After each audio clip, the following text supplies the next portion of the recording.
அவர்களையும் வருக வருக என வரவேற்று இந்த இரு படலங்களை பற்றி பேசுவதற்காக ஐயா கவிஞர் ஞானவடிவேல் அவர்களை அன்போடு அழைக்கின்றேன். வாருங்கள் ஐயா.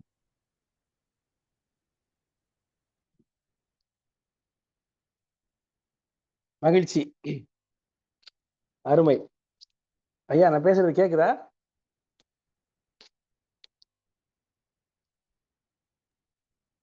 கேக்குது ஐயா, பேசுங்க. அனைவருக்கும் வணக்கம். அன்பார்ந்த பெரியோர்களே, அருந்தமிழ் சான்றோர்களே, உலகத்தின் அனைத்து திசைகளிலிருந்தும் இந்த இனிய மழை பொழுதில் இணைந்திருக்கிற அன்பு நெஞ்சங்களே, தும்பியினுடைய 152வது இலக்கிய நிகழ்ச்சியில் தங்களுடைய பொன்னான நேரத்தை ஒதுக்கி இன்றைக்கு இந்த நிகழ்ச்சியை நேரடியாக செவிமடுத்துக் கொண்டிருக்கக்கூடிய, நிகழ்ச்சியில் நேரடியாக கலந்து கொண்டிருக்கக்கூடிய எங்கள் அன்பிற்குரிய பெரியோர்கள், அறிவுரை சான்றோர்கள், ஐயா காவுக்கி அவர்கள், காவு கிருஷ்ணமூர்த்தி ஐயா அவர்களே, கூமாப்பா கபிலன் ஐயா அவர்களே, பாவரசு முகவை திருநாதன் ஐயா அவர்களே, சீனி ரவிபாரதி ஐயா அவர்களே, அன்பிற்குரிய பானுமதி கிருஷ்ணகுமார் அம்மா அவர்களே, இந்த நிகழ்ச்சியை நெறிப்படுத்தி வகைப்படுத்தி கொண்டிருக்கக்கூடிய எங்கள் அன்பிற்குரிய பொதிகை செல்வராசன் ஐயா அவர்களே, மிக மிக சிறப்பாக ஒரு தலைமை ஏற்று தமிழாசிரியர் என்கிற தனக்கே உரிய தகுதியில் நமக்கெல்லாம் ஒரு அற்புதமான கம்பராமாயண காட்சியை அப்படியே நம் கண் முன்னால் நிறுத்தி வைத்து சென்றிருக்கக்கூடிய எங்கள் அன்பிற்குரிய அம்மா சரஸ்வதி அம்மா அவர்களே, உங்கள் அனைவரையும் உங்கள் பாதங்களை தொட்டு வணங்கி மகிழ்கிறேன், பணிகின்றேன். பெரியோர்களே, எங்க ஊர்ல எல்லாம் அந்த திருவிழாக்கள்லாம் வருகிற பொழுது அந்த வருகிற வழிகளில் எனக்கு அதுதான் நினைவுக்கு இருக்கிறது. வருகிற வழிகளில் நிறைய தண்ணீர் பந்தல்கள் இருக்கும். எல்லா பக்கமும், இந்த பக்கம் ஒரு தண்ணீர் பந்தல், இந்த பக்கம் ஒரு தண்ணீர் பந்தல், அந்த பக்கம் ஒரு தண்ணீர் பந்தல் இருக்கும். ஒரு பக்கம் வெயில் அதிகமாக இருக்கும். ஆகவே தண்ணீரை வாங்கி போனீங்கன்னா எந்த பந்தலில் பருகுவது என்கிற ஒரு தடுமாற்றமாகிவிடும். தண்ணியை குடிச்சா அதுக்கப்புறம் நம்மளால் நடக்க முடியாது, அந்த அளவுக்கு வயிறு பெருத்து விடும். அதுபோல இன்றைக்கு எங்கு பார்த்தாலும் கம்பராமாயண கதா காலட்சேபங்கள் நிகழ்ச்சிகள் தொடர்ந்து அங்குமிங்கும் நிகழ்ந்து கொண்டிருக்கின்றன. அந்த நிலையிலும் தும்பி நிகழ்த்துகிற இந்த நிகழ்ச்சிக்கு வந்திருக்கிற உங்கள் அனைவரையும் உண்மையிலேயே நான் மிகுந்த மனம் உவந்து உங்களுக்கு அன்போடு நன்றியோடு அன்பு பாராட்டுகிறேன். இப்போ சுந்தரகாண்டம், அதனை குறித்து அம்மா அவர்கள், தலைமையேற்ற அம்மா அவர்கள் மிக சிறப்பான ஒரு முன்னுரையையும், அதே சமயத்தில் இன்றைக்கு நாம் பேச இருக்கிற அந்த இலங்கை எரியூட்டு படலம் மற்றும் திருவடி தொழுத படம், அந்த 2 படலங்களை குறித்த முக்கியமான செய்திகளையும் நல்ல பாடல்களையும் ஒரு முன்னோட்டமாக இங்கே கொடுத்து சென்றிருக்கிறார்கள். ஐயா கூட அற்புதமா சொன்னாங்க, ஒரு ட்ரெய்லர் மாதிரி. நான் உண்மையிலே வியக்கிறேன் அந்த ஐயா புதுகை செல்வராசனுடைய அந்த பிரசன்ஸ் ஆஃப் மைண்ட். அதே மாதிரி காவுக்கி அவர்கள் நற்றினிலிருந்து ஒரு நல்ல பாடல், வினை முடித்தன்ன இனியோல், என்ன ஒரு அற்புதமான உவமை. ஒரு செயலை செய்த பிறகு நமக்கு ஏற்படுகிற அந்த திருப்தி, அந்த மற்றற்ற மகிழ்ச்சி, என்னுடைய முயற்சியும் வெற்றி பெற்று விட்டதே என்று நமக்குள் நினைப்புகிற அந்த பரவசம், அதை போன்றவள் அவள் என்று சொல்லுகிற வகையில் அற்புதமான ஒரு சங்க இலக்கிய பாடலை நமக்கெல்லாம் எடுத்து காட்டினார்கள். அந்த காலத்து மன்னன் அவையிலே ஐம்பெருங்குழு என்பேராயம் என்று சொல்லுவார்கள். அதுபோல இன்றைக்கு என்பேராயம் போல் அமைந்திருக்கக்கூடிய இந்த நிகழ்ச்சியில் வந்திருக்கக்கூடிய அறிஞர்களே, நாம் இப்பொழுது சுந்தரகாண்டத்தை பார்த்து கொண்டிருக்கிறோம். சென்ற முறை அனுமன் செய்த செயல்களை எல்லாம் விழாவாரியாக பார்த்தோம். 2 முக்கிய செய்திகள் அம்மா பானுமதி கிருஷ்ணகுமார் அவர்கள் கூட அவர்கள் கருத்துரை சொல்லுகிற போது அதை மிக குறிப்பாக குறிப்பிட்டு சொன்னார்கள். ஒரு ஒற்றனாக வந்த அனுமன் தூதனாக தன்னை மாற்றிக்கொள்ளுகிறான். மாற்றிக்கொண்டு ஒற்று வேலையையும் செய்கிறான், தூது வேலையும் செய்கிறான். உள்ளே சென்று ராவணனை நேருக்கு நேராக சந்தித்து அவனுடைய உள்ள கிடக்கையை உணர்ந்து கொள்ளுகிறான். அங்கு உள்ள படைகளங்களை பார்த்து வருகிறான். அங்கு உள்ள அவனுக்கு துணையானவர்களை, இணையானவர்களை எல்லாம் அறிந்து கொள்ளுகிறான். அவன் படைகள் என்னவெல்லாம் என்று தெரிந்து கொள்ளுகிறான்.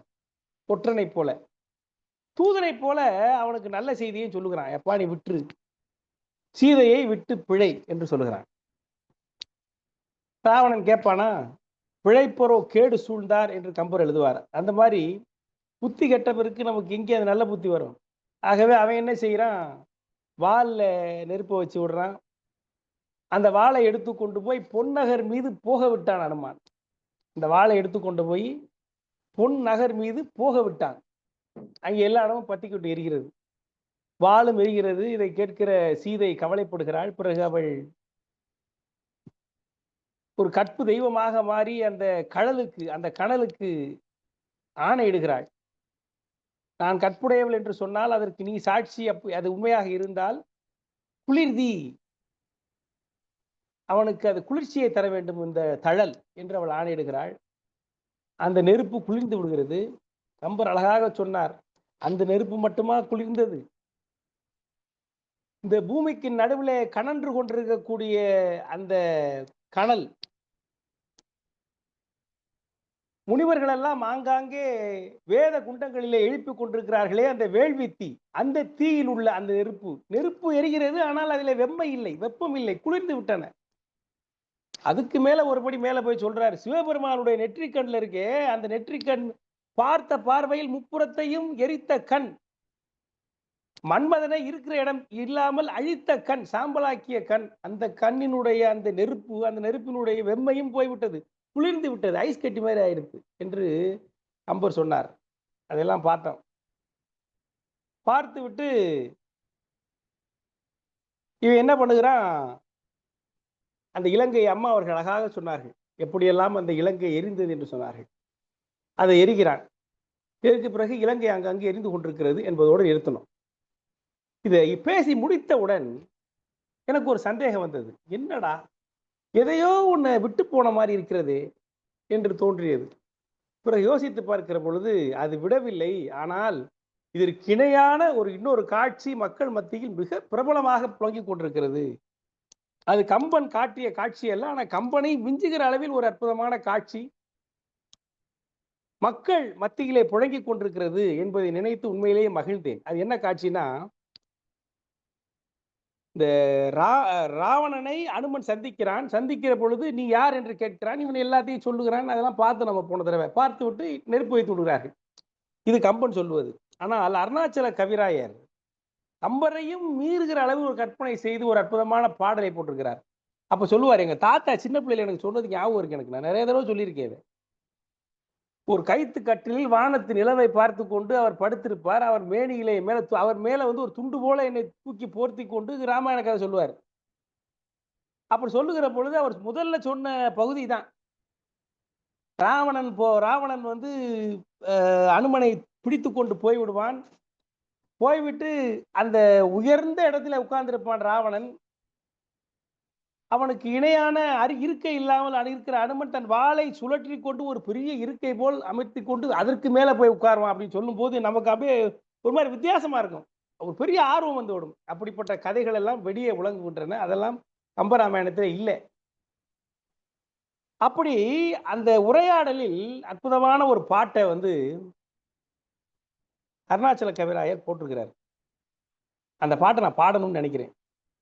2 விஷயம். ஒன்று என்னன்னா, அந்த பாடலை கொண்டு இந்த இதில் சேர்க்கணும். இன்னொன்று, அம்மா இந்த நிகழ்ச்சியை கொண்டு போய் எங்கேயோ ஒரு இடத்துல வச்சுட்டாங்க. இப்போ அவங்க அங்கேருந்து உங்களை கூட்டு வர வேண்டிய அவசியம் இருக்கு. ஆகவே ஏதாவது வித்தியாசமா செய்ய வேண்டும் என்பதற்காக அந்த பாடலை பாடலாம்னு நினைக்கிறேன். அது என்னன்னா, அனுமன் சொல்லுகிறான், ஐயா ஹரிகோபாலகிருஷ்ணன் கூட நிறைய தடவை சொல்லியிருக்கிறார், யாரடா நீ அப்படின்னு ஒரே வார்த்தை கேட்பான் ராவணன். அடா என்று ஒரு வார்த்தை கேட்டதற்காக 1000 அடா போடுவான் அனுமன். ராமசாமி தூதன் நானடா என்று ஆரம்பிக்க அந்த பாட்டு. ராமசாமி தூதன் நானடா, அட ராமசாமி தூதன் நானடா, அடடா ராவணா நானடா, என் பேர் அனுமானடா, ராமசாமி தூதன் நானடா, அடடா ராவணா நானடா, நானடா ராமசாமி தூதன் நானடா. மாமலர் தலைவாசனும் கைலாசனும் ரிஷிகேசனும் மறைந்து நின்று தந்த நானல்லடா. மாமலர் தலைவாசனும் கைலாசனும் ரிஷிகேசனும் மறைந்து நின்று தந்த நானல்லடா. புறம்பே நின்று வந்த நானல்லடா, புறம்பே நின்று வந்த நானல்லடா, அடடா ராவணா ராமசாமி தூதன் நானடா. எத்தனை அடா பாருங்க. கீதம் தெரிந்தும் வேதம் தெரிந்தும் பாதங்களை சூழ்கிறாய். கீதம் தெரிந்தும் வேதம் தெரிந்தும் பாதங்களை சூழ்கிறாய். கெடுமதி கண்ணுக்கு தோன்றாமல் படு நரகத்தில் மூழ்கிறாய். கெடுமதி கண்ணுக்கு தோன்றாமல் படு நரகத்தில் மூழ்கிறாய். மாதர் மோகத்திலேது வண்டு தாழாதவரை தாழ்கிறாய். மாதர் மோகத்திலே துவண்டு நீ தாழாதவரை தாழ்கிறாய். மயக்கமோ கைக்குள் விளக்கை பிடித்து கிணற்றிலே ஏன் வீழ்கிறாய். மயக்கமோ கைக்குள் விளக்கை பிடித்து கிணற்றில் ஏன் வீழ்கிறாய் அப்படின்னு பாடுவார். அதாவது இது அற்புதமான திருக்குறள். ஒருத்தன் விளக்கை பிடித்து கொண்டு கிணத்துக்குள்ள இறங்க வேண்டும் என்று நினைக்கிறான். கிணறு இருட்டாக இருக்கிறது. அந்த இருட்டை போக்குவதற்கு ஒருத்தன் தீப்பந்தத்தை ஏற்றி கொண்டு அந்த கிணத்துக்குள்ள இறங்கினால் அவனால் அந்த இருட்டை போக்க முடியுமா? தீப்பந்தம் அழிஞ்சு போயிடாதா? அது மாதிரி மயக்கமோ கைக்குள் விளக்கை பிடித்து கிணற்றில் ஏன் வீழ்கிறாய். ஆதிமூர்த்திதானே உத்தண்டமாக வந்தான். சீதையை விட்டு பிழையடா கண்ட சேதியை சொன்னேன். ஆதிமூர்த்திதானே உத்தண்டமாக வந்தான். சீதையை விட்டு பிழையடா கண்ட சேதியை சொன்னேன். கோதண்ட ராமசாமி தூதன் நானடா அப்படின்னு அற்புதமாக அந்த பாடலை அருணாச்சல கவிராயர் பாடியிருப்பார். அதாவது அனுமன் சொன்ன அத்தனை புத்தியையும் தனக்கே உரிய அந்த வகையில் அப்படி புகழ்பெற்ற பாடல். இந்த பாடல் கம்பராமாயணத்தில் இல்லாத போதிலும் உலக அளவில் அனைவரிடம் படிக்காத மக்களிடம் பரவி இருப்பது என்பது மிகுந்த வியப்புக்குரியது. அப்படிப்பட்ட ஒரு காட்சியை நாம் சென்ற படலத்தில் பார்த்தோம். இன்றைக்கு இலங்கை எரியூட்டு படலம். இந்த படலத்தில் அனுமன் தன்னுடைய வாளை பொன்னகர் மீது போக விட்டான். அது நெருப்பு குடித்த அந்த வாளை. அப்போ எல்லா இடமும் எரிகிறது. அதை சொல்லுகிறார். எல்லா மாளிகைகளும் தீப்பற்றுகிறது. புகை ஓங்கி பரவுகிறது. எல்லோரும் அடுத்து பிடித்து கொண்டு எல்லோரும் ஓடுகிறார்கள். அவர்கள் தலையிலே தண்ணியை கொண்டு ஊற்றுகிறார்கள். அதாவது தீ பிடிச்ச மேலேயும் தண்ணி ஊற்றுறார்கள். தீ பிடிக்காதவர்கள் மேல் அவர்களுக்கு முன்னே புரியல அந்த மயக்கத்தில். ஏனென்றால் அரக்கர்கள் தலை செம்பட்டையாக இருப்பதால் சாதாரண நல்லா இருக்கிற அரக்கர் கூட ஐயோ அவன் தலையில தீ பிடிச்சோன்னு தண்ணியை தூக்கி ஊற்றுறாங்களாம். அந்த அளவிற்கு மயக்கம் வருகிற அளவிற்கு அங்கே மிகப்பெரிய கலேவரம். அந்த அளவிற்கு புகை மண்டி போய் மக்கள் எல்லாம் அலறிக்கொண்டு ஓடுகிறார்கள். அரக்கர் அங்கே ஓங்கி பரவுகிறது. அதற்கு அற்புதமாக ஊமை சொல்லுகிறார் கம்பர். மாயை புணர்ப்பற கள்ளி தம் இயல்பு எருதும் கருத்தர் போல. அதாவது மாயை, இந்த உலகத்தை கட்டியிருக்கக்கூடிய மாயை இருக்கு பாருங்க. அந்த மாயையை விளக்கி விடுதலை பெற்று அதிலிருந்து மீண்டு தன்னுடைய இலக்கை அடைந்த ஞானிகளைப் போல ராவணின் கட்டளையில் இருந்து மீண்டு இந்த நெருப்பு போய் அந்த மாளிகைகளை பற்றியது என்று சொல்கிறார். அப்படின்னா அந்த நெருப்பு இவ்வளவு நாள் ராவணனுக்கு கட்டுப்பட்டு அங்கே பேசாம இருந்துச்சான். அடுப்புக்குள்ள மட்டும் எரிஞ்சுக்கிட்டு இருந்திருக்கு அந்த நெருப்பு. அதை மீறி அது எழுந்திருக்கவே இல்லை. அது இன்றைக்கு ராவணனுடைய வார்த்தைக்கு கட்டுப்பட்டு அதுக்கு ஒரு விடுதலை கிடைத்தது போல. ஏன்னா அவனே வைக்க சொல்லிவிட்டான். தனக்கு விடுதலை கிடைத்தது என்று சொல்லி தன்னுடைய பழைய இயல்புப்படி எல்லா பக்கமும் பரவி அர்த்தனையும் அழித்தது என்று கம்பர் அதற்கு ஓமை சொல்லுகிறார். யானை எல்லாம் எரிகின்றன. கடல் மீன்கள் எல்லாம் இந்த நெருப்பு தாங்காமல் செத்து விழுகின்றன. இந்த நெருப்பு என்ன பண்ணதான் போகிறது. இன்னொரு காட்சியை காண்பிக்கிறார் கம்பர். இந்த போற நெருப்பு என்ன பண்ணுதான், நடுவுல திடீர்னு டாஸ்மாக பார்த்தவனா அதுக்குள்ள பூந்துருதான், கல்லுக்கடைக்குள்ள பூந்துருதான். கல்லுக்கடைக்குள் பூந்த நெருப்பு அந்த கல்லையும் விட்டு விடாமல் குடிக்கிறது. அதுக்கு என்ன தெரியுது நெருப்புக்கு? கனலுக்கு தெரியுமா கல்லா நெல்லான்னு? அது குடித்து விடுகிறது கல்லையும். அந்த கனலும் கல் குடித்தது என்று அந்த காட்சியை காண்பிக்கிற கம்பர் இன்னொன்று சொல்றாரு. என்ன தெரியுமா? தீயவர்களிடம் சேர்ந்த நல்லவர்களும் தீயவர்களாகி விடுவது போல அந்த தூய்மையான நெருப்பு இந்த கல்லை குடித்து அதுவும் தீயவனைப்பாக ஆகிவிட்டது என்று எழுதுகிறார் கம்பர். இப்படி பல்வேறு காட்சிகளை நமக்கு காட்டிக்கொண்டே வருகிறார். குதிரைகள் எரிகின்றன, அரக்கர்கள் எரிந்து போய் தண்ணிக்குள்ள தாங்க முடியாமல் வீழ்கிறார்கள். எல்லா திசைகளிலும் புகை சூழ்கிறது. அரக்கர்கள் அரக்கர் எல்லாம் ஓடி போய் நெருப்பினுடைய அந்த வெம்மை தாங்காமல் கடலுக்குள் மூழ்குகிறார்கள். கடைசியாக ராவணனுடைய மாளிகையிலும் கடைசியாக தீப்பிடிக்கிறது. ஏன் ராவணனுடைய மாளிகை கடைசியாக தீப்பிடிக்குதுன்னா, அவனுடைய உயர்ந்த மாளிகை, 7 அடுக்கு மாளிகை, தரையெல்லாம் அழித்து விட்டு உயர்ந்த அந்த கனல் தீ கடைசியாக ராவணனுடைய மாளிகையில் தீ பிடிக்கிறது. அதை பார்த்த உடனே ராவணன் ஒன்றும் புரியலை, என்ன திடீர்னு நெருப்பிடிக்குது, என்ன காரணம் என்று கேட்கிறான். கேட்கிற பொழுது எல்லோரும் அவனை அவனிடம் என்ன சொல்லுகிறார்கள் என்று சொன்னால், அதற்கான காரணத்தை சொல்லுகிறார்கள். இந்த மாதிரி நீங்க அந்த தழலால் தான் அது எரிகிறது என்று அவர்கள் சொல்லுகிறார்கள். இறையோய், தரங்க வேலையின் நெடிய தன் வாழ் இட்ட தழலால் குரங்கு சுட்டது, அந்த குரங்கு சுட்டுருச்சுங்க என்று அவர்கள் சொல்லுகிறார்கள். சொன்னவுடன் ராவணனுக்கு கொதிப்பு தாங்க முடியவில்லை. அவன் ரொம்ப கோபமாக அவனை பிடித்து வர கட்டளையிடுகிறான். பிடித்து வர கட்டளையிட்ட பிறகு அங்கே எல்லோரும் அவனை சூழ்கிறார்கள். பிறகு அவர்கள் எல்லாரையும் அவன் எல்லாத்தையும் என்ன பண்ணுகிறான், உதறி விட்டு, அவர்களை பிடிக்க முடியுமா, அவனுக்கு பிரம்மாஸ்திரம் எதுவுமே இல்லை இல்லையா, அவன் அத்தனையும் உதறி விட்டு அவர்களை தள்ளிவிட்டு அவன் நேரடியாக அசோகவனத்துக்குள் பொழுது சீதையை பார்த்து அவளை வணங்குகிறான். வணங்கி அவளிடம் அப்பொழுது பார்க்கிற பொழுது அந்த அசோகவனம் மட்டும் தீப்பிடிக்கவில்லை, அதை கவனிக்கிறான், ஆச்சரியப்படுகிறான். பிறகு பிராட்டியை வணங்கி அவளிடம் அனுமதி கேட்டுக்கொண்டு, அந்த பாடலை கூட அம்மா சொன்னாங்க, அதை கேட்டுக்கொண்டு பிறகு அங்கிருந்து கிளம்பி நான் கிளம்புகிறேன் என்று சொல்லி அனுமன் கிளம்பி வருகிறான். இதோடு அந்த படலத்தை நாம் முடிப்போம். திரும்பி நேரடியாக இப்போ திருவழி தொழுத படலம். இந்த படலத்தில் என்ன காட்சி ஆரம்பிக்கிறது என்றால், அந்த அதாவது அரிஷ்டம் என்கிற ஒரு மலையிலிருந்து அவன் கிளம்புறான். அங்கே மகேந்திர மலையிலிருந்து வருகிற பொழுது மகேந்திர மலையிலை கிளம்பி கடலை தாண்டி பவளப்பாறையில் குதித்தான். குதித்து இலங்கையில போய் இவ்வளவு வேலையை செய்துவிட்டு இப்பொழுது அங்கேருந்து கிளம்புகிற பொழுது அரிஷ்டம் என்கிற ஒரு குன்றிலிருந்து, அதாவது என்ன சொல்றது, இது சென்னை, அதாவது டெல்லியிலேருந்து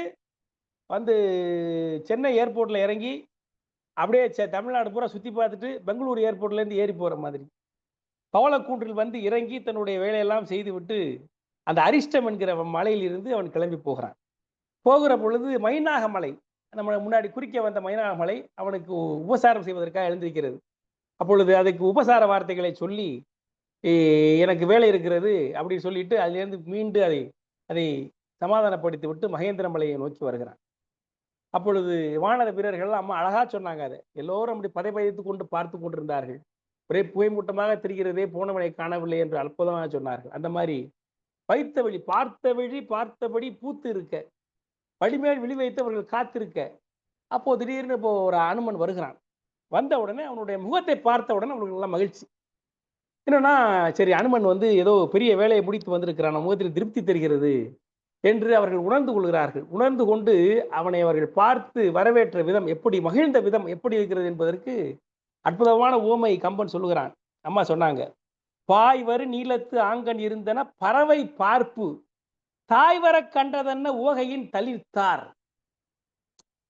பறவை பார்ப்பு, அந்த பொறிஞ்ச சின்ன குஞ்சுகள் இருக்கு பாருங்க, அந்த வலிமையற்ற குஞ்சுகள், இறக்கை இன்னும் முளைக்காத குஞ்சுகள், தாய்க்கு ஒத்த சக்தி இல்லாத அந்த குஞ்சுகள், தானாக தன்னுடைய இரையை தேடிக்கொள்ள முடியாத அந்த குஞ்சுகள், பட்டினியோடு பார்த்து கொண்டிருக்கிற குஞ்சுகள் கூட்டில் இருக்கிற பொழுது தாய் வெளியே சென்று இறை தேடி அந்த குஞ்சுகளுக்காக கொண்டு வரதை பார்த்தால் அந்த குஞ்சுகள் எப்படியெல்லாம் மகிழ்ச்சி அடையுமோ.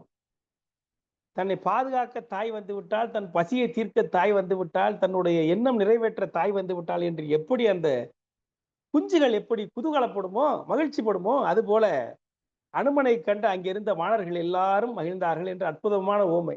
நான் சொன்ன அத்தனையும் பாருங்க, இந்த குஞ்சுகளுக்கு அப்படியே குஞ்சுகள் அத்தனை இவர்களுக்கும் பொருந்தும். ஏனென்றால் இவர்களுக்கு அந்த கடலை தாண்டுவதற்கு சக்தி இல்லை, அந்த செயலை செய்வதற்கான சக்தி இல்லை, ராவனுடைய துயரை தூர்ப்பதற்கான சக்தி இல்லை. அதை தெரிந்த அதனால் அதை அந்த சக்தி உடைய அனுமன் தாய்ப்பறவை போல சென்று அவர்களுக்கு வேண்டிய அந்த செயலை செய்துவிட்டு வருகிறான். என்ன அற்புதமான ஒரு ஓமை போடுகிறார். போய் வரும் கருமம் முற்றிற்று என்பது ஒரு பொம்மல் பொங்க வாய் வெறி நின்ற வென்றி வானர வீணர் மன்னோ பாய்வர் நீலத்து ஆங்கன் இருந்தன பறவை பார்ப்பு தாய் வர கண்ட ஊகையின் தளிர்த்தார் அம்மா. அப்படி வானத்தில் அவன் அனுமன் வருகிற பொழுது அவன் முகத்தை பார்த்த உடனே அவர்களுக்கு வந்து திருப்தி வந்து விட்டது. இவன் மேலை செயலை முடித்து விட்டான்.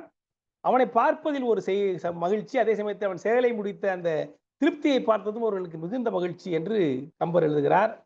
பிறகு வந்த உடனே வாங்க வாங்க வந்து வா வா வா வா என்று சொல்லி அவனுக்கு உபசாரம் கொடுக்கிறார்கள்.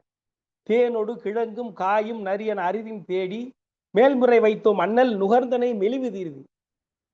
உனக்கா எல்லாத்தையும் தேடி உனக்கு பிடிச்சதெல்லாம் தேடி சேர்த்து வச்சிருக்கான், முதல்ல சாப்பிடு, உன்னுடைய அந்த களைப்பை போக்கிக்கொள் என்று எல்லோரும் அவனை தொழுகிறார்கள். தொழுகிற பொழுது அவன் மேனியெல்லாம் அப்படியே அந்த சண்டை போட்டு புண்ணு பட்டு மேனியெல்லாம் உடம்பு பூரா விழுப்புண்களாக இருக்கிறதை பார்த்தவர்கள் அப்படியே கலங்குகிறார்கள், கண்ணீர் வடிக்கிறார்கள். அப்படி அவனை உண்ண சொல்லி உபசரித்து விட்டு அவன் மேனில் இருக்க அந்த புண்ணையெல்லாம் பார்த்தவர்கள் தெரிந்து கொள்கிறார்கள், மிகப்பெரிய சண்டை நடந்திருக்கு, இவன் மிக போராடிதான் இதில் வென்று வந்திருக்கிறான் என்று அவர்கள் உணர்ந்து கொண்டு அனைவரும் கண்ணீர் வடிக்கிறார்கள். அதை கம்பர் காண்பிக்கிறார். பிறகு அனுமன் நேரடியாக வந்து அங்கதனை பார்த்து அவனை வணங்கி சீதையை பார்த்த கதையையும் அவள் சொன்ன ஆசையையும் சொல்லுகிறான். எல்லாரும் உட்கார்ந்து என்ன நடந்துச்சு முதல்ல இருந்து கடைசி வரைக்கும் எங்களுக்கு சொல்லு என்று எல்லோரும் சுற்றி உட்கார்ந்து கொண்டு கேட்கிறார்கள். அப்போ வந்து அனுமன் ஒன்றாக சொல்லுகிறான். சொல்லுகிற பொழுது இந்த இடத்துல தான் கம்பர் நமக்கு ஒரு முக்கியமான செய்தியை சொல்லுகிறார். அம்மா சொன்னாங்க இல்லையா, ஏன் வந்து அனுமனை வந்து, அதாவது நம்ம முன்னாடியே சொல்லியிருக்கோம், கம்பராமாயணத்தில் எத்தனையோ பாத்திரங்கள் இருக்கின்றன. ராமன் குணக்குன்று, ஆண் தகை, அவனுடைய பண்பு அவனை காட்டிலும் உயர்ந்தவனாக பரதாழ்வான் இருக்கிறான்.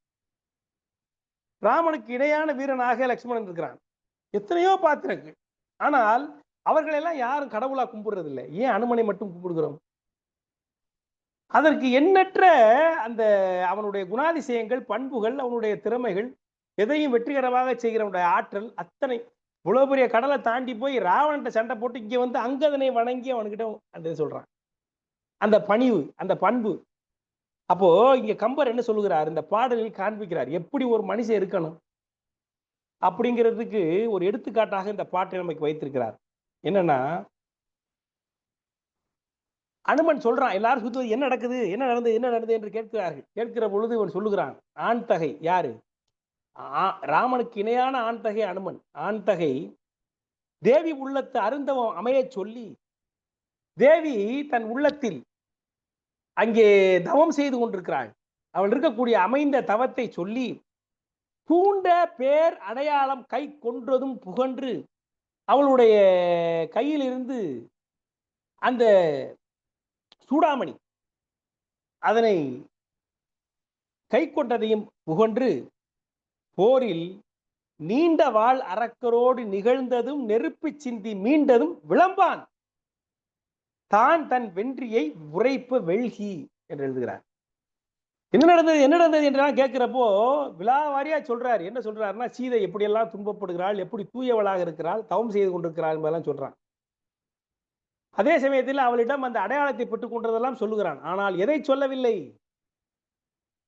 நீண்ட வாழ் அரக்கரோடு நிகழ்ந்ததும் நெருப்பு சிந்தி மீண்டதும், அவங்களோட பெரிய சண்டை போட்டு அவங்களை அழிச்சது, அந்த ஊரையே தீ வைச்சு வெளியே வந்தது, இதெல்லாம் வந்து சொல்வதற்கு அவன் சொல்லவில்லை. ஏனென்று சொன்னால், தன் வெற்றியை தானே உரைப்ப வெல்கி, தன்னுடைய பெருமையை தானே சொல்வதற்கு வெட்கப்பட்டு ஒரு தேர்ந்த ஞானியை போல், சிறந்த ஞானியை போல், பண்பாளனை போல் அவன் அங்கே நிற்கிறான். இப்ப யோசிச்சு பாருங்க, நம்மலாம் எப்படி இருக்கிறான்? ஒண்ணு செஞ்சா 100 காமிக்கிறான். ஒரு தேர்தல் வந்தா எல்லா கட்சியுமே 40க்கு 40ங்கிறான். 4 சீட் கூட தேராது. 4 சீட்ல நிக்கிறதுக்கு அவன்கிட்ட ஆள் இருக்காது. ஆனா நாங்கள் 40லும் வெல்லுவோம் என்று சொல்லுவார். ஒன்று ஜெயித்தால் அதை 100 காண்பிப்பது நம்மளுடைய வழக்கமா இருக்கிற பொழுது, அனுமன் அங்கே என்ன சொல்லுகிறான்? தன்னுடைய வெற்றியை ஒரு குண்டுமணி அளவு கூட அங்கே கூறாமல் தன் வெற்றியை உரைப்ப வெல்கி வெட்கப்பட்டு அவன் அங்கே அதை சொல்லவில்லை என்று கம்பர் இங்கே காண்பிக்கிறார். அதனால்தான் அனுமன் ஒரு அவனுடைய விஸ்வரூபம் என்பது அவனுடைய உருவத்தில் இல்லை, அவனுடைய பண்புகளில், அவனுடைய சொல்லாற்றலில், அவனுடைய செய்கைகளில், அவனுடைய நன்றி உணர்வில், அவனை மனிதர்களை அறிந்து கொள்கிற அந்த உள்ளுணர்வில், அந்த உயிர்த்துணர்வில், அதில் தான் அனுமனுடைய பேராற்றலை, அந்த விஸ்வரூபத்தை நாம் பார்க்கிறோம். அப்படிப்பட்ட ஒரு அற்புதமான பாடலை கம்பர் அங்கே எழுதுகிறார். ஆனால் அனுமன் கூறாவிட்டாலும் அங்கே இருக்கிற எல்லாரும் குறிப்பாக அறிந்து கொடுக்கிறார்கள். சரி, இங்கே பெரிய சண்டை நடந்திருக்கலாட்டி இவ்வளவு புண்ணு வந்திருக்கும், தீக்காயம்லாம் இருக்கும், ஆகவே பெரிய சண்டையை வந்திருக்கு தெரிந்து கொண்டு அடுத்து என்ன பண்ணலாம் என்று யோசிக்கிறார்கள். உடனே போவது புலமை, உடனே புறப்படுறதுதான் நல்லது என்று சொல்லி எல்லோரும் கிளம்புகிறார்கள். கிளம்பி உடனடியாக போகிறார்கள். போகிற பொழுது வர்ற வழியில ஒரு மதுவனத்தை, அம்மா சொன்ன மாதிரி அங்கே ஒரு மிகப்பெரிய மதுவனம், சோலை வனம், அதுல மதுகள் நிறைய இருக்கிற அந்த வனத்துக்குள்ள பூர்கிறார்கள். இந்த குரங்குகளுக்கே உள்ள ஒரு பண்பாக நான் பார்ப்பது, இப்ப நம்மலாம் அந்த இப்போ இப்போ ஏதாவது ஒரு பெரிய வெற்றி பெற்று விட்டால் இன்றைக்கெல்லாம் நம்ம நிறைய ஒரு பார்ட்டி அந்த இருக்கு பாருங்க. இது இந்த குரங்குல இருந்து வந்தது. பார்ட்டி கூட குரங்குல இருந்து தான் வந்திருக்கு. நம்ம மட்டும் குரங்குல இருந்து வரல, இந்த பார்ட்டி பழக்கம் கூட குரங்குல இருந்து தான் வந்திருக்கு. இவர்கள் சென்ற அந்த அந்த அந்த செயல் வெற்றி என்று தெரிந்ததும் அவர்கள் வருகிற பொழுது அந்த மதுவனத்தை பார்த்தோடு எல்லோரும் குடிக்க வேண்டும் என்று ஆசைப்படுகிறார்கள். அங்கே உள்ள வானர தலைவர்கள் போய் அங்கதன்ட்ட இந்த மாதிரி எல்லாம் சாப்பிடணும்னு நினைக்கிறாங்க, கொஞ்சம் பர்மிஷன் பண்ணுங்க என்று சொல்லணும். அங்கதனா நடக்கட்டும் என்று சொல்லுகிறார். உடனே அவர்கள் போய் அங்கே மதுவை அருந்தி உண்டு மகிழ்கிறார்கள். அதை கம்பர் காட்டுகிறார். அந்த காட்சி காமிக்கிறது கம்பருக்கு சொல்லணுமா? அந்த மது குடிக்கிறது கூட எப்படி குடிச்சிருக்காங்க அப்படின்னு எழுதுறாரு. ஒருவர் வாய்க்கொள்ளும் தேனை ஒருவர் உண்டு உளிவர். இன்னொருத்தன் குடிச்சுக்கிட்டு இருக்கிற அந்த தேனை இன்னொருத்தன் புடுங்கி குடிப்பானா. ஒருவர் கை கொள்ளும் தேனை ஒருவர் கொண்டு ஓடி போவார். ஒருத்தர் என்ன பண்ணுவானா, ஒருத்தர் குடிச்சுக்கிட்டு இருக்கிறத புடுங்கி அவன் குடிப்பானா. ஒருத்தர் என்ன பண்ணுவானா, போய் கஷ்டப்பட்டு கொண்டு வருவானா, அதை இவன் எடுத்துட்டு ஓடிடுவானா. இன்னொருத்தன் ஒருவரோடு ஒருவர் ஒன்ற தழுவுலர் விழுவர் ஓடி ஒருவர் மேல் ஒருவர் தாவி ஒள்ளன ஓமை கொள்வார்.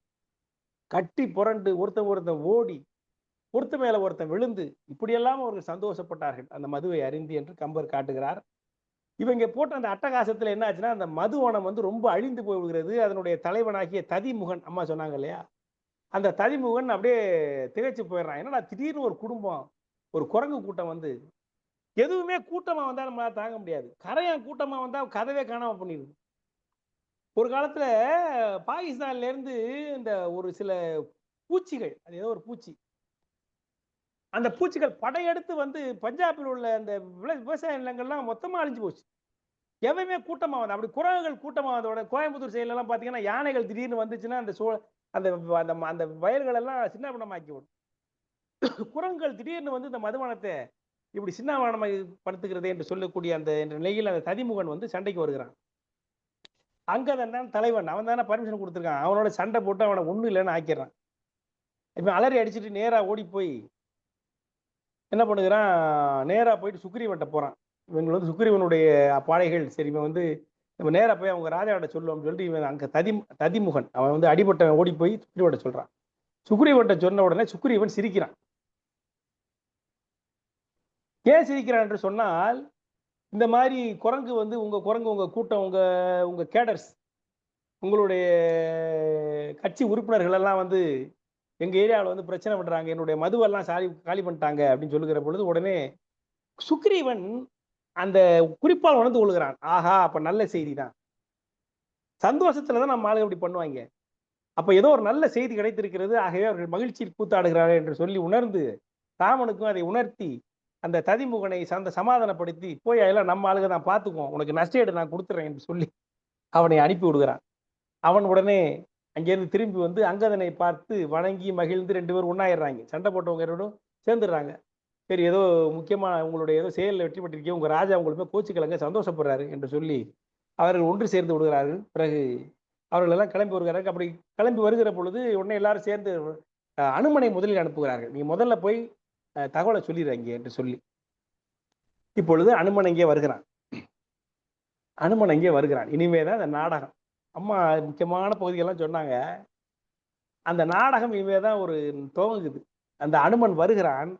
அவன் வருகிறது எப்படி இருக்குன்னா, எப்பவுமே கிழக்குல இருந்து உதிக்கிற சூரியன் தெற்கே இருந்து உதிக்கிற மாதிரி இருக்கான். தெற்கிலிருந்து ஒரு சூரியன் உதித்து வருவது போல ராமனுக்கு அனுமன் தென்பட்டானான். ஏன்னா அவ்வளவு பிரகாசமாக அவன் அங்கேருந்து வருகிறான். அவன் முகத்தை பார்த்தவுடன் ராமனுக்கு வந்து ஏதோ ஒரு நல்ல செய்தி வருகிறது என்று அவனுக்கு தெரிந்து விடுகிறது.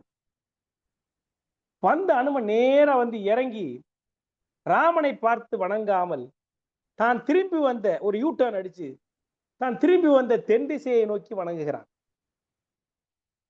வணங்குறது மட்டும் இல்ல, கீழே வந்து விழுந்து வணங்குகிறான். தரையில விழுந்து நெடுஞ்சான் கிடையாக விழுந்து தெற்குப்பதியை நோக்கி வணங்குகிறான். இவையெல்லாம் குறிப்பில் உணர்ந்து கொள்ளக்கூடிய செய்திகளாக கம்பர் வைக்கிறார்.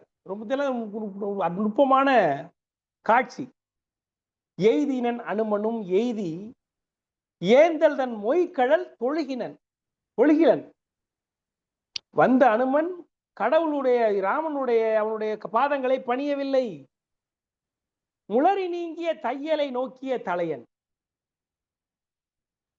அதாவது தாமரை மலரில் இருந்து இறங்கி பூமியில் அவதரித்த திருமகளை போன்ற தையல் யார்? சீதா பிராட்டி. அவளை நோக்கிய தலையன். அவளை பார்த்த வகையில் அவள் இருந்த திக்கை நோக்கி தூக்கிய கையை தூக்கி வணங்கி வையகம் தடியி நெடிது இறைஞ்சி வாழ்த்தினான். கீழே தரையில விழுந்து வணங்கி அவளை வாழ்த்தி அந்த ஒரு காட்சியை செய்கிறான், அந்த ஒரு செய்கை செய்கிறான். சென்ன உடனே இதன் மூலமாக ராமன் வந்து அவன் ஒரு செய்தி சொல்கிறான். என்று சொல்கிறார், சீதா பிராட்டி தெய்வம் போல் அங்கே இருக்கிறாள், தெற்கு பக்கம்தான் இருக்கிறாள், நான் தேடி சென்ற இலங்கையில் தான் இருக்கிறாள், அவளுக்கு எந்த குறையும் இல்லை என்பது போல அனுமன் வந்து அந்த குறிப்பால் அவனை செய்து விட்டு செய்கிறான். உடனே அனுமன் செயலால் அவளுடைய சீதையுடைய அந்த தூய நிலையை ராமன் அறிந்து கொள்கிறான். ஏனென்றால் அவன் மிகப்பெரிய அரசன் இல்லையா, அவன் அனைத்தையும் கற்றவன். ஆகவே அந்த குறிப்பில் இருந்து அவன் உணர்ந்து கொள்கிறான். கண்டதும் உண்டு அவள் கற்பும் நன்று என கொண்டனன் குறிப்பினால். அனுமன் போய் அவனை பார்த்திருக்கிறான், அவளுடைய கற்பும் நன்றாக இருக்கிறது என்பதை கொண்டனன் ராமன், உணர்ந்து கொண்டான் ராமன் குறிப்பினால். அந்த குறித்தருகிற அந்த ஆற்றலால், அந்த அறிவால் அதை உணர்ந்து கொள்கிறான். உடனே பிராட்டியை கண்டதை அனுமன் சொல்லுகிறான். அதான் அம்மா அழகாக சொன்னார்கள்.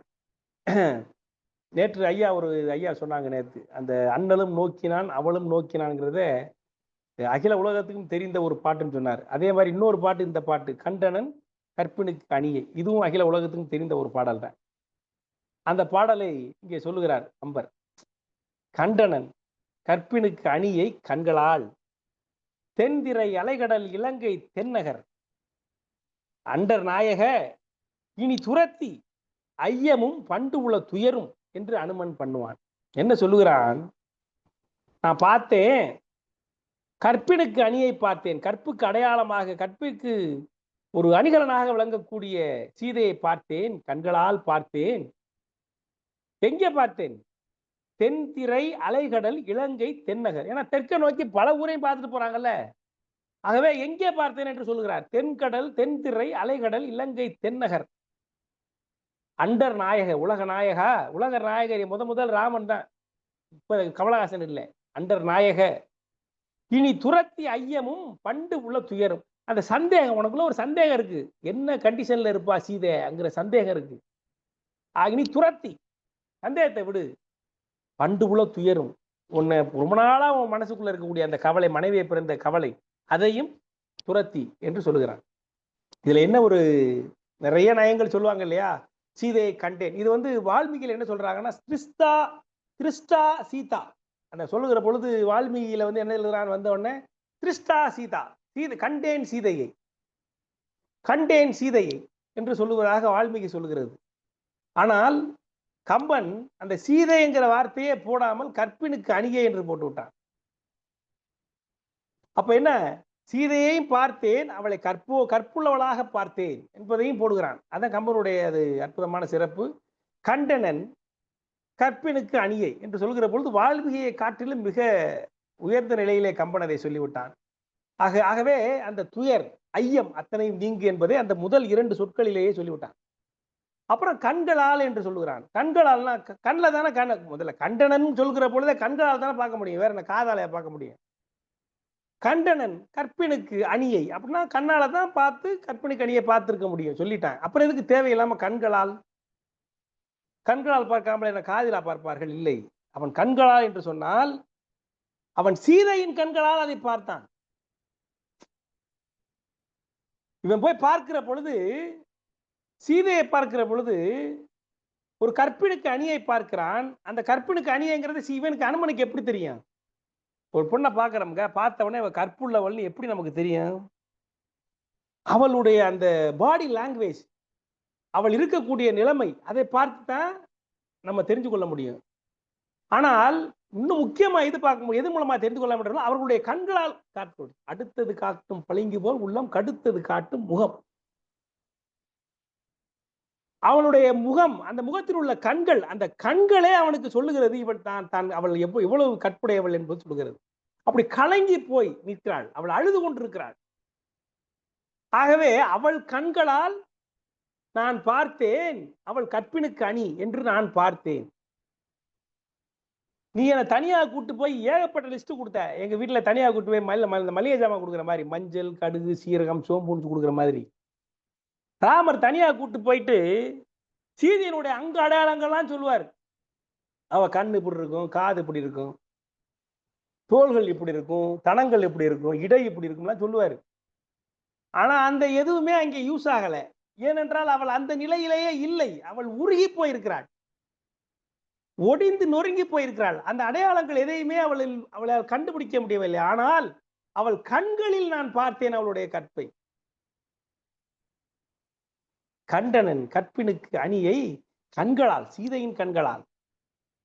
தென்திரை அலைகடல் இலங்கை தென்னகர் அண்டர் நாயக இனி துரத்தி ஐயம். உன் மனசுக்குள்ள ஒரு ஐயம் இருக்கு, நீ எங்கள்கிட்ட சொல்லலை. ஆனா உன் மனசுக்குள்ள ஒரு சந்தேகம் இருக்கு, என்னடா தூக்கிட்டு போய்த்தானே மனைவியை என்று ஒரு ஐயம் இருக்கிறது. அதை துரத்தி பண்டு உள்ள துயர், அந்த அங்கே இருந்து இருக்கே உன் மனசுக்குள்ள இருக்கே அந்த தீரா கவலை, அதையும் துரத்தி என்று சொன்னால் என்ன அர்த்தம்? கவலை எப்படி தீரும்? கவலை எப்படிங்க தீரும்? பார்த்துட்டா தீர்ந்துருமா? இந்த ஐயா சொன்னாங்கல்ல, பார்த்தால் பசி தீரும்னு. பேச்சு நல்லா இருக்கு, சொல்லிவிடலாம். ஆனா பார்த்தா பசி உண்மையிலே தீருவாங்க ஐயா? சாப்பிட்டா தான் தீரும். அப்ப துரத்தின்னா எப்படி சொல்றான்?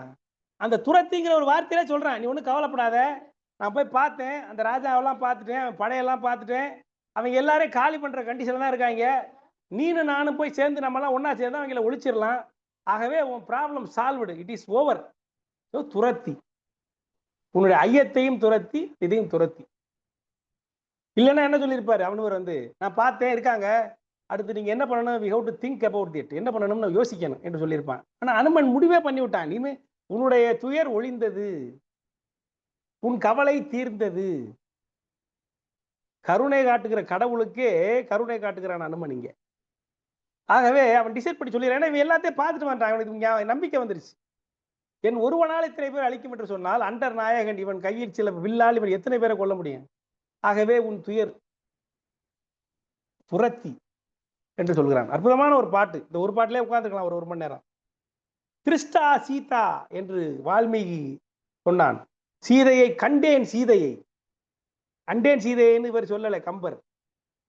கண்டனன் கற்பினுக்கு அணியை. சீதாங்கிற ஒரு வார்த்தையை காட்டிலும் கற்பினுக்கு அணியங்கிறது எவ்வளவு முக்கியமான வார்த்தை, எவ்வளவு பொருள் உள்ள ஒரு சொல், அதை போடுகிறார் கம்பர். அடுத்து அம்மா சொன்னாங்க அற்புதமான இது. அடுத்து சீதையை பத்தி சொல்லிட்டு வர்றான். அவள் எப்படியெல்லாம் இருக்கிறாள், அவள் என்ன செய்து கொண்டிருக்கிறாள் என்பதெல்லாம் சொல்லுகிறான்.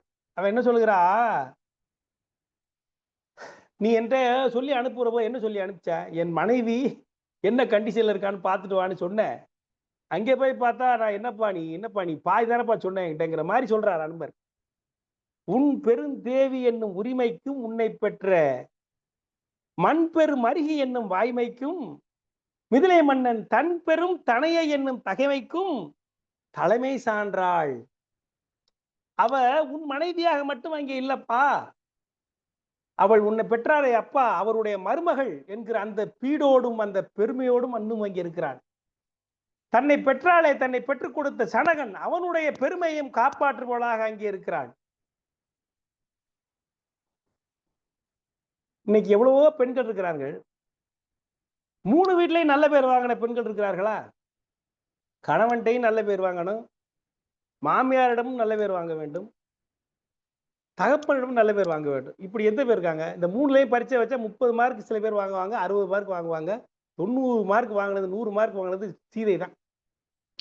அப்படி உன் மனைவியை பார்க்க சொல்லி அனுப்பினால், நான் அங்கு போய் பார்த்தால் அவள் உன் மனைவியாக மட்டுமில்லை, தன்னுடைய தனிப்பெரும் ராஜா தசரதன் அவனுடைய மருமகள் என்கிற அந்த பீடோடும் அங்கே இருக்கிறாள். சனகனுடைய பெருமையை காப்பாற்றிக் கொண்டு தூயவளாக இங்கே இருக்கிறாள். சாதாரணமா இல்ல, தலைமை சான்றாள், ஒரு தலைவியாக அங்கே இருக்கிறாள். அவளுடைய பெயரையும் புகழையும் காப்பாற்றிக் கொள்ளக்கூடிய ஒரு தலைவியாக அங்கே இருக்கிறாள். என் பெரும் தெய்வம் ஐயா அப்படிங்கிறான். அவள் என் பெரும் தெய்வம், நான் அவளுக்கு அடிமை ஆயிட்டேன். உன்னை பார்த்தா கடவுள் என்று நினைத்தேன், எனக்கு பெருந்தெய்வமாக ஆகிவிட்டாள். அவளை பார்த்தவுடன் நான் அப்படி துண்டனாக மாறிவிட்டேன், தொண்டர் அடி பொடியாழ்வனாக மாறிவிட்டேன் என்று சொல்லுகிறான். என் பெரும் தெய்வம் ஐயா. இன்னமும் கேட்டு, இன்னும் சொல்றேன் கேளு, ஒரு அற்புதமான பாட்டு. உன் குலம் உன்னது ஆக்கி, உயர் புகழ்க்கு ஒருத்தியாய தன் குலம் தன்னது ஆக்கி, தன்னை தனிமை செய்தான் வன்குலம் கூற்றுக்கு ஈந்து, வானவர் குலத்தை வாழ்வித்து, என் குலம் எனக்கு தந்தால் இனி இனி செய்வது எம்மோய். ஆஹா, எம்மோ என் தாய் அவ என்ன பண்ணா தெரியுமா? உன் குலம் உன்னது ஆக்கி, அவள் தன் கற்பால், தன்னுடைய அந்த அங்கே இருக்கக்கூடிய அந்த நிலையால், ஒரு பூரண சந்திரனை போல அப்படி ஒளி வீசுகிற நிலையால், ஒரு தூய நெருப்பை போல, புடம் போட்ட தங்கத்தை போல தூய்மையாக இருக்கிற அந்த நிலையால் உன் குலம் உன்னதாக ஆக்கினாள். உன் குலத்துக்கே உன் பேர் ராமர் குலம் என்று பெயர் வைக்கிற அளவிற்கு அவள் அங்கே இருக்கிறாள். தன் குலம் தன்னதுக்கு ஆக்கி, இனிமே அவள் குலத்துக்கு இனிமே சனகன் குலம்னு யாரும் சொல்ல மாட்டாங்க, சீதை குலம் என்று சொல்லுவார்கள். என் குலம் எனக்கு இருந்தால், இனிமே அனுமர் குலத்தை வானவர் குலத்தை நினைக்கிற பொழுதெல்லாம் என் நினைவு தான் அவர்களுக்கு வரும். வானர்கள் என்று சொன்னால் அனுமன் குலம் யாது என்று நினைவருக்கு வரும்.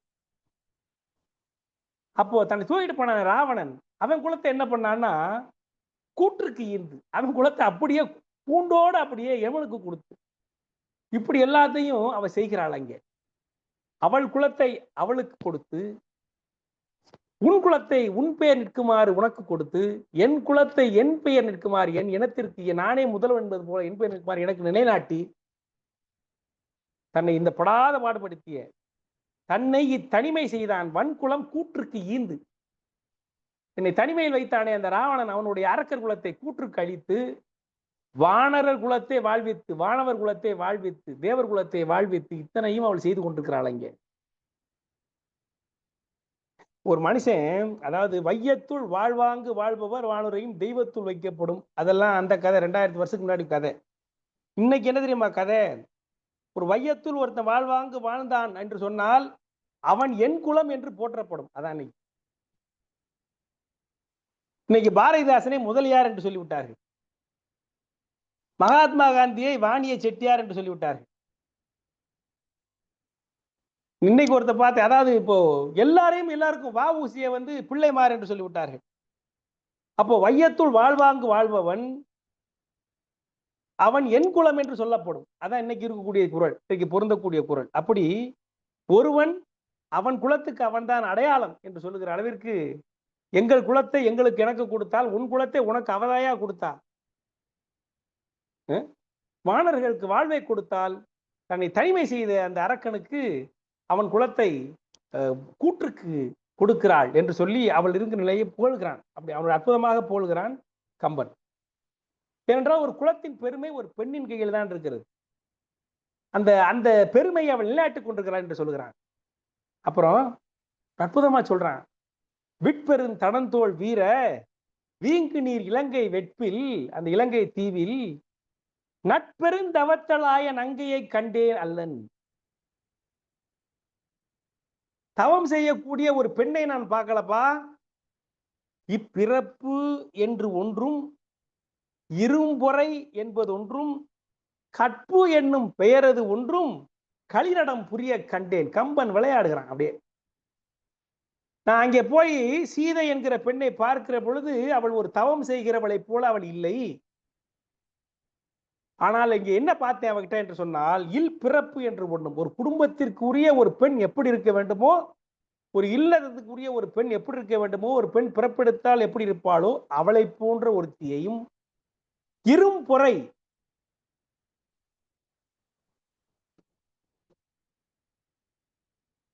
பொறுமையினுடைய உருவமாக அந்த இருக்கக்கூடிய பெண் ஒருத்தியையும், கற்பு என்னும் பெயரது ஒன்றும், கற்புக்கு ஒரு உருவம் கொடுத்தால் அவள் எப்படி இருப்பாளோ அவளையும் ஒன்று சேர்ந்து, அவை 3 குணங்களும் ஒன்று சேர்ந்து களிநடம் செய்கின்ற ஒரு பெண்ணை நான் அங்கே பார்த்தேன். அவளை வெறும் தவம் செய்பவளாக மட்டும் பார்க்கவில்லை. இதுல இந்த அப்போலோ ஹாஸ்பிட்டல் இருக்கு பாருங்க, அப்போலோ ஹாஸ்பிட்டல், அதனுடைய அந்த நிறுவனர், ஃபவுண்டர், அவர் ஒரு ஜூஸ் கண்டுபிடிச்சார். அதை குடிச்சா நிறைய சத்து உள்ளதுன்னு சொல்லுவாங்க. ஏபிசி ஜூஸ் என்று சொல்லுவார். A for apple, B for beetroot, C for carrot. இந்த 3ஐயும் சேர்த்து ஒன்னா சேர்த்து குடிக்கிற பொழுது உங்க உடம்புக்கு எல்லா சத்தும் வந்துடும் என்பது அவர்களுடைய அந்த கருத்து. அது மாதிரி சீதை இங்கே வெறும் தவத்தாளாக மட்டும் இல்லை, அவள் கற்பினுடைய உருவமாகவும், ஒரு நல்ல இல்லறம் நடத்தக்கூடிய பெண் எப்படி பிறப்பெடுத்தால் எப்படி இருப்பாள் அவளுடைய உருவமாகவும், ஒரு பொறுமையோடு இருக்கக்கூடிய அவள் எவ்வளவு பொறுமை, தனியா ஒரு இடத்துல தனியா மாட்டிக்கொண்டும் பொறுமையோடு இருக்கக்கூடிய அந்த பொறுமையுடைய ஒன்றாக சேர்ந்து கல்லிடம் பிரியக்கூடிய ஒரு கன்னியை நான் அங்கே பார்த்தேன், பெண்ணை பார்த்தேன் என்று சொல்கிறான். இதுல இந்த நட்பெரும் தவம் என்கிற ஒரு வார்த்தைக்கு என்ன விளக்கம் சொல்கிறார் என்று சொன்னால், தவம் என்றால் தன்னை தானே கட்டுப்படுத்தி கொண்டு ஒழுகிற நெறி. இப்போ நாம தவம் அப்படின்னா நம்ம கட்டுப்படுத்தி கொண்டு தவம் செய்வது, அது தவம். பெருந்தவம் என்று சொன்னால் கணவனோடு சேர்ந்து ஒழுகி அவனுடைய வாழ்விலும் தாழ்விலும் அவனோடு ஒன்று சேர்ந்து அவனுடைய இன்ப துன்பங்களை பகிர்ந்து கொண்டு அந்த குலத்தை மேம்படுத்துவது, இது பெருந்தவம்.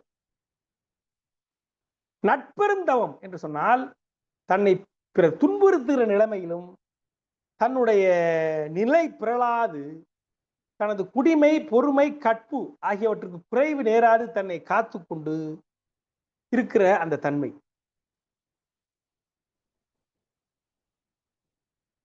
இப்போ சிலப்பதிகாரத்தை யோசிச்சு பார்க்கலாம். கண்ணகி தவம் உடையவள். தன்னை கோலம் தனியா போனப்போ அவள் தவசீலியாகத்தான் இருந்தாள். தன்னை கட்டுப்படுத்திக் கொண்டு தவம் செய்வது போல அவள் இருந்தாள். பெருந்தவம் உடையவளாக இருந்தாள். தன்னுடைய கணவனுடைய வாழ்விலும் தாழ்விலும் அவனோடு கூட இருந்து அவனுடைய இன்ப துன்பங்களை பகிர்ந்து கொண்டு அவனுக்காகவே வாழ்ந்து தன்னுடைய குலத்தின் பெருமையை நிலைநிறுத்துவளாக பெருந்தவம் உடையவளாக கண்ணகி இருந்தாள். ஆனால் நட்பெருந்தவம் என்று சொன்னால் தன்னை பிறர் பிரித்த நிலையிலும் துன்புறுத்த நிலையிலும் தன்னுடைய குடிமை, தன்னுடைய பொறுமை, தன்னுடைய கற்பு ஆகியவற்றுக்கு பங்கம் வராமல் தன்னை காத்து கொண்டு ஒழுகுகிற தவம், அதுதான் பெருந்தவம், நட்பெருந்தவம். அது கண்ணகி அங்கே கோபப்படுகிறார், அங்கே புரட்சி பெண்ணாக மாறிவிடுகிறார். ஆனால் சீதை தன்னை துன்புறுத்திய நிலையிலும் தன்னுடைய அந்த பொறுமை, தன்னுடைய அந்த குடிமை, கற்பு அத்தனையும் காப்பாற்றிக் கொண்டு அங்கே இருக்கிறாள். ஆகவே நட்பெருந்தவத்தாள் என்று சொல்லுகிறான் அனுமன். அப்படிப்பட்ட ஒரு பெண்ணை நான் இங்கே பார்த்தேன். நீ என்னப்பா சாதாரண போய் என் ஒய்ஃபை பார்த்துருவா என்று சொல்லி அனுப்பிவிட்டாய் என்று சொல்லுகிறான். அவள் அங்கே எப்படி இருந்தாள்? சோலை அங்கு அதனில் உம்பி புள்ளினால் தொடுத்த தூய சாலையில் இருந்தாள். ஒரு சோலைக்கு நடுவுல புல்ல படுக்கையில் இருக்கக்கூடிய ஒரு சாலை, ஒரு குடிசைக்குள் அவள் இருந்தாள். அவர் யார் என்று சொன்னால் தவம் செய்த தவமாம் தையல். ஒரு தவம்லாம் சேர்ந்து ஒரு பெண்ணை தவம் செய்து ஒரு பெண்ணை பெற்றால் எப்படி இருக்குமோ அப்படி போல அவள் இங்கே இருந்தாள் என்று சொல்லி எல்லாத்தையும் விளக்குகிறான். பிறகு எப்படி அவள் இங்கே போனான் என்றெல்லாம் சொல்லுகிறான் அனுமன். மண்ணோடும் கொண்டு போனான். கற்பினால் தன் புண்ணிய மேனி தீண்ட அஞ்சுவான். அவன் கற்புடைய உன் மனைவியினுடைய மேனை தொடர்றதுக்கு அவன் அஞ்சுகிறான். ஆகவேதான் மண்ணோட பெயர்த்து கொண்டு போனான். ஏனென்றால் அவனுக்கு ஒரு சாபம் இருக்கிறது என்பதையும் சொல்லி அவனுடைய அந்த கவலையை, ராவனுடைய கவலையை அங்கே தீர்க்கிறான். பிறகு அத்தனையும் அவர் சொல்லி வருகிற பொழுது நான் என்னடா இப்படியெல்லாம் போனேன் என்றெல்லாம் சொல்லுகிறான் அவன். நான் உலகையெல்லாம் இலங்கையை முழுதும் நாடி ராவணன் இருக்கை எய்தி புலங்குழையவரையெல்லாம் பொதுபுற நோக்கி போந்தேன். இலங்கை ஃபுல்லா சுத்தி பார்த்துட்டு ராவண வீட்டையும் போய் பார்த்துட்டு பெண்கள் என்று யாரெல்லாம் தட்டுப்படுகிறார்களோ எல்லாரையும் நோக்கி பார்த்துவிட்டு, அலங்குதன் சோலை புக்கேன் அவ்வழி அணங்கண்ணாலை கலங்கு தென் திரையேற்று ஆய கண்ணீர் நீர் கடலில் கண்டேன். எல்லாரும் சுத்தி பார்த்துட்டு ஒரு சோலைக்குள்ள நான் போறேன், அங்கே அந்த பொண்ணு இருக்கிற அந்த பொண்ணை பார்த்தேன். அவளை எப்படி பார்த்தேன்னா கண்ணின் நீர் கடலில் கண்டேன். அவள் கண்கள்ல கடல் மாதிரி கண்ணீர் பெருகுக்கு அவளுக்கு பார்த்தேன் என்று அவள் இருந்த நிலையை சொல்கிறான். எப்படி இருந்திருக்கும் ராமனுக்கு? பிறகு அதே சமயம் சொல்றான், ஐயா நான் இருந்த காலை அலங்கல்வேல் இலங்கை வேந்தன் எய்தினன் இறந்து கூறி இறைஞ்சினன் இருந்து நங்கை வெய்து உரை சொல்ல சீறி கோரல் மேற்கொண்டு விட்டான். நான் இங்க இருந்தப்போ அனுமன் ராமணன் வந்தான், வந்து கெஞ்சினான், இறைஞ்சினான். ஆனால் சீதை அவனை கோபித்து கடுஞ்சொல் சொன்னாள். சொன்ன பிறகு சீறி ராவணன் அவளை கொல்வதற்கு கூட முனிந்து விட்டான் என்று அந்த அவன் பார்த்த செய்தியை எல்லாம் சொல்லுகிறான். பிறகு தான் அப்பொழுது சீதை அவள் கோபப்பட்டதன் மூலமாக அவள் இன்னும் கற்போடு இருக்கிறாள், அவள் எப்படிப்பட்ட மனநிலை இருக்கிறாள் என்பதையும் ராமனுக்கு உணர்த்துகிறான். பிறகு தான் கொடுத்த அந்த ஆழி கணையாளி, அந்த கணையாளியை அவன் கொடுத்த நிலையை சொல்லுகிறான். பாழுங்கிய ஆழி தன்னை, அதை கம்பர் சொல்லுகிறார். அம்மா சொன்னாங்க இல்லையா, அந்த உணர்வு மெய்ப்பாடு. அதாவது அந்த ஒரு படத்துல மன்னாதி மன்னன் இருக்கேன், கணையாழி இங்கே மணவாளன் எங்கே காணாமல் நானும் உயிர் வாழ்வதெங்கே கண்கள் இரண்டும் என்று உன்னை கண்டு பேசுமோ காலம் இனிமேல் நம்மை ஒன்றாய் கொண்டு சேர்க்குமோ. கண்டிப்பா சொல்றேன், கண்ணதாசன் சீதை நினைச்சுதான் அந்த பாட்டை எடுத்துப்பாரு. அப்படி அற்புதமாக அந்த நிலைக்கு பொருத்தமான ஒரு காட்சி பாடல். அதை சீதை வாங்கிற பொழுது என்ன சொன்னான் என்று அனுமன் சொல்லுகிறான். அப்படியே ராமன் உருகிடுவான். அப்படியே கேட்டு நமக்கே உருக்கமாக இருக்கிறது. வாங்கிய ஆழி தன்னை வஞ்சமூர் வந்ததாம் என்று ஆங்கு உயர்மழை கண்ணீரால் 1000 கலசமாட்டி. அப்படியே கற்பனை பண்ணி பாருங்க. அந்த கணையாடிய கொடுக்குறான்.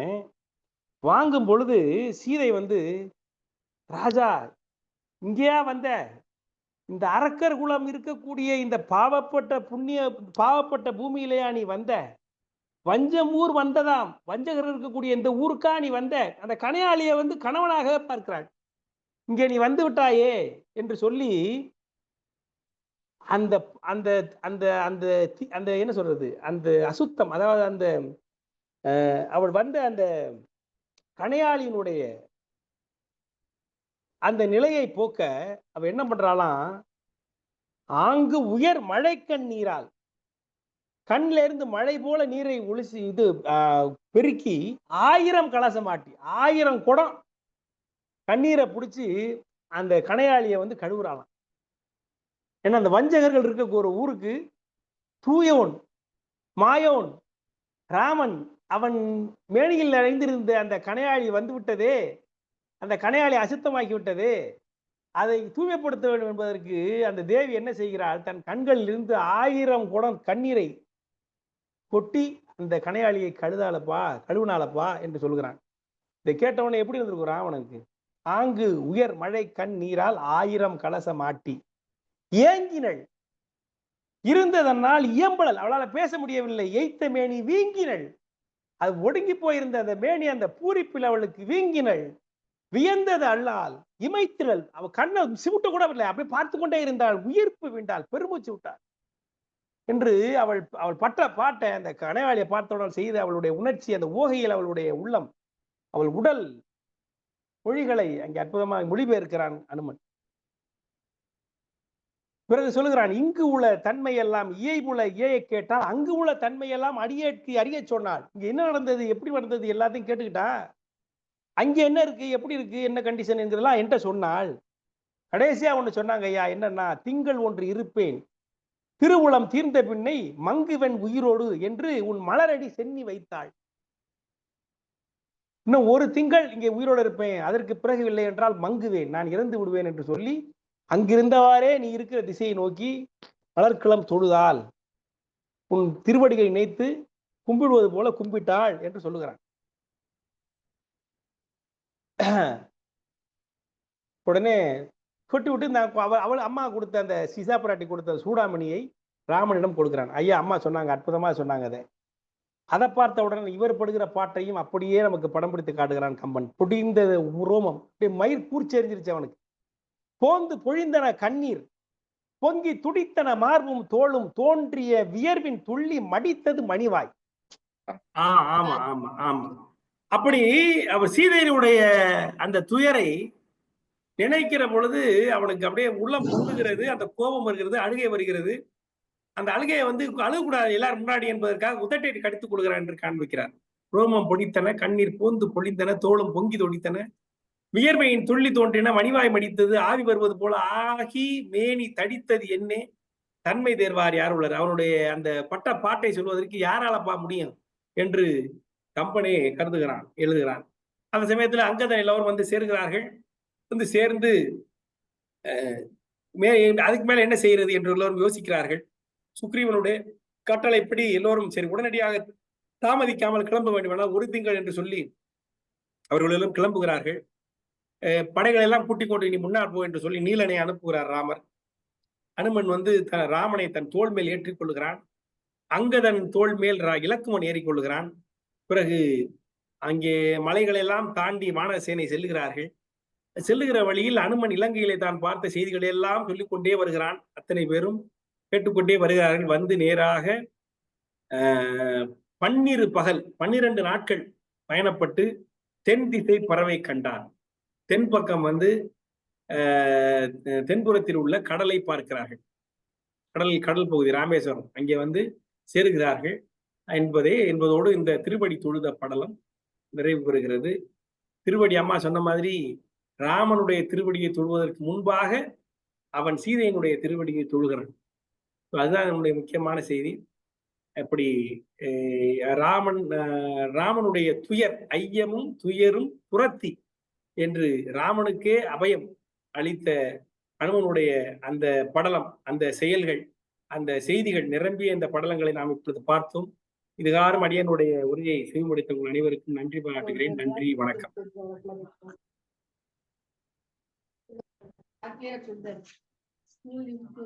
காலையில வந்து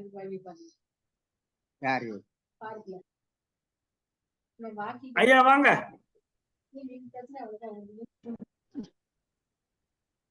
பொதிகை எங்க பொதிகை வந்துட்டேன். சொல்லுங்க. முடிச்சிட்டேன். சரி. அனைவருக்கும் இதுவரை பொறுமையாக இருந்து கம்பராமாயண சொற்பொழிவை, தொடர் சொற்பொழிவை கேட்டு மகிழ்ந்து கொண்டிருந்த அனைவருக்கும் தும்பி இலக்கிய அமைப்பின் சார்பாக நன்றியை கூற கடமைப்பட்டிருக்கின்றேன். அனைவருக்கும் நன்றி. அடுத்த நிகழ்ச்சியில் இதுபோன்று நாம் சந்திப்போம். இப்பொழுது சான்றோர் பெருமக்கள் தங்களுடைய கருத்துக்களை பகிர்ந்து கொள்ளலாம் என்று கூறி ஒவ்வொருவரும் தன்னுடைய கருத்துக்களை ஒரு 2-3 இல்ல அம்மா சரஸ்வதி அம்மா முதல்ல கூப்பிடுங்க. அவங்க ஏதாவது சொல்லணும்னு அவங்க எனக்காக நிறைய பாடல்களை விட்டுட்டு பேசினாங்க. அம்மா சரஸ்வதி அம்மா, உங்களுடைய கருத்துக்கள் ஏதாவது விடுபட்டிருந்தால் கூறவும். ஐயா ஸ்பாட்லைட் சொல்லுங்க. ஸ்பாட்லைட் வாங்கி இல்லாட்டி எனக்கு கோவஸ் கொடுங்க.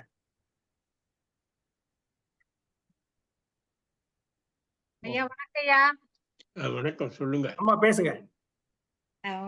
அதாவது ரொம்ப அருமையானது ஒரு வாய்ப்பு. உங்க இதை முழுமையா கேட்கறதுக்கு ஒரு நல்ல ஒரு வாய்ப்பு.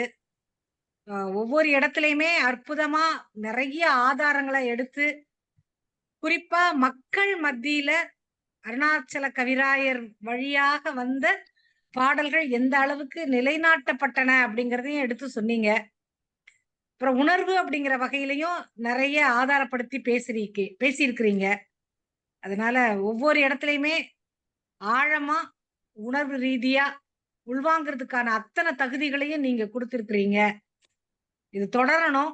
இதுல சோர்வு வரக்கூடாது. மக்கள் எண்ணிக்கை குறைவுன்னு நினைக்காதீங்க. கம்பனை சொல்ல சொல்ல இந்த காணொலியை கேட்க கேட்க எல்லாருமே கூடுவாங்க அப்படிங்கறதுதான், அதிகமா வருவாங்க அப்படிங்கறதா உங்களுடைய பொழிவு மூலமா. இது 2வது முறை உங்களுடைய பொழிவை நான் கேட்கிறேன். படலங்கள் மிகச் சிறியதாக இருந்தாலும் அந்த படல காட்சிகளை எந்த அளவுக்கு எல்லாருக்கும் போய் சேர்ற மாதிரி சொல்லணுமோ, யதார்த்தமா, லகுவா, எளிமையா, இதுக்கு மேல எனக்கு சொல்ல வார்த்தை தெரியல. அந்த கம்பனுடைய அந்த சந்தம் மாறாமல் அல்லது கம்பன் சொன்ன அந்த கருத்து மாறாமல் சொன்ன அந்த அற்புதம் என்னை வியப்பில் ஆழ்த்தியது. ஆகையினால் தொடரட்டும். அம்மா உங்களோடு நாங்களும் இருக்கின்றோம்.